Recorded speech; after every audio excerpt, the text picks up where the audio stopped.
Today, we're going to pull back the curtain on a process that, let's be honest, most of us have been through but very few of us actually understand: corporate hiring. We're going to follow the entire journey, right from a company's initial idea that they need someone, all the way to a new employee's very first day. You know that feeling, right? You spend all this time on your resume, you hit send, and it just disappears into the void. And you're left wondering, what is actually happening on the other side?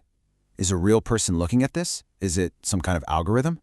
Well, today, we're going to follow that application and demystify the whole thing, step by step.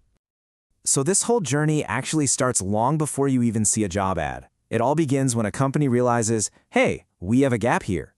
And this first phase, it's all about building a pool of potential candidates. It's what we call recruiting. The key thing to get here is that recruiting isn't about picking the one person just yet. Not at all. It's about casting a wide net to create a strong, diverse group of qualified people who might be a good fit. The whole goal is just to have great options to choose from so the organization can eventually pick the absolute best person for the job. Okay, so once a position opens up, the company immediately faces its first huge decision. Do they look inward at the talent they already have on the team, or do they search outside the company for someone brand new? It's a really fundamental, strategic choice they have to make right at the beginning. And this is where it gets really interesting, because there's a serious trade-off. On one hand, promoting from within, or internal recruiting, is awesome for morale. It shows people there's a real path for growth, but it can sometimes lead to a bit of stagnation, a lack of new ideas. On the other hand, bringing someone in from the outside brings in fresh perspectives and new skills. The downside? Well, it can cost more, and it might discourage the folks already there who are hoping for that promotion. It's a massive balancing act every single company has to figure out.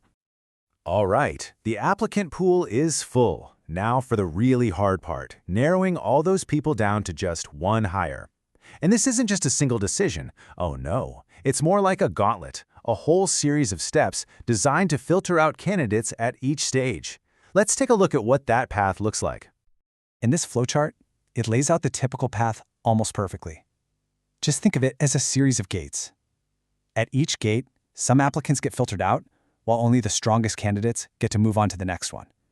It's a really systematic way for a company to gather more and more information to make a better, more informed decision.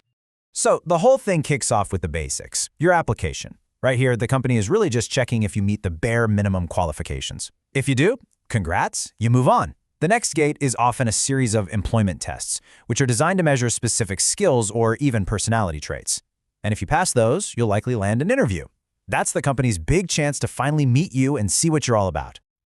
So what even are these tests? Well, they can be all sorts of things. Cognitive ability tests are all about measuring your thinking and reasoning skills. Psychomotor tests, well, they might be used for jobs that need serious physical coordination, like, say, a surgeon or a mechanic.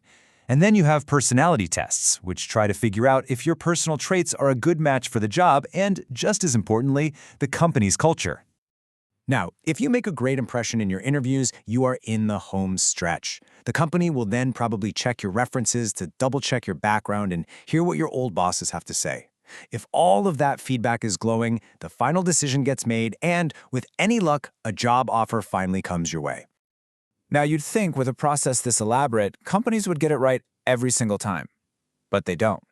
Hiring the wrong person is super costly, and passing out a potential superstar is a huge missed opportunity. So organizations put a ton of thought into trying to avoid these mistakes by making their selection process as scientific as possible. The first major mistake is something called a false positive. This is the candidate who just aces every interview. They look perfect on paper, they get the job, and then they just don't perform once they're actually in the role. It's a really visible and, frankly, expensive mistake for any company to make. But then there's the other kind of error, which you could argue is even more damaging: the false negative. And this one is totally invisible. This is the future superstar who gets rejected because, for whatever reason, the company predicted they would fail. The crazy part is, the company almost never even knows they've made this mistake, but it represents a massive, massive lost opportunity. So why do these errors even happen? Well, a lot of the time it comes down to plain old human biases during the interview itself. First up, you've got the first impression error, where an interviewer basically makes up their mind in the first couple of minutes. Then there's the contrast error. Picture this: if you interview right after a really weak candidate, you suddenly look like a rock star, and the opposite is true too. And finally, similarity errors. That's when an interviewer totally unconsciously favors a candidate just because they seem, well, a lot like them.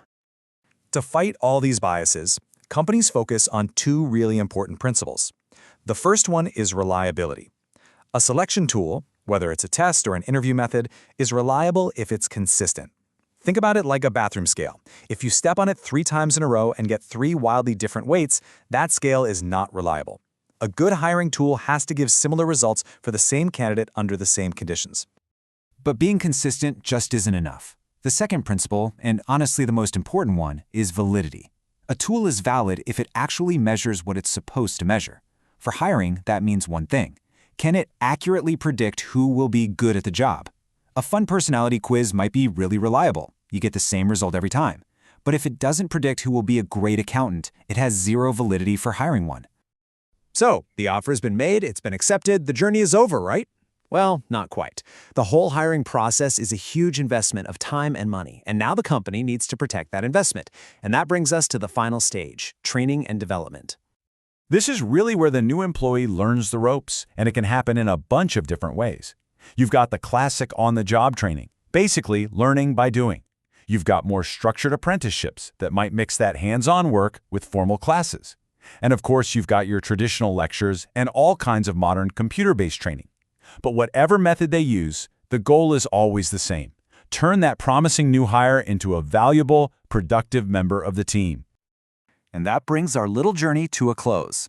We've traced the entire path from applicant to employee. But as we all know, technology and the very nature of work are changing so fast, this entire roadmap is kind of up for grabs, which leaves us with a really important question for the future. In a world of AI recruiters and fully remote teams, how is this whole hiring journey going to change? Definitely something to think about.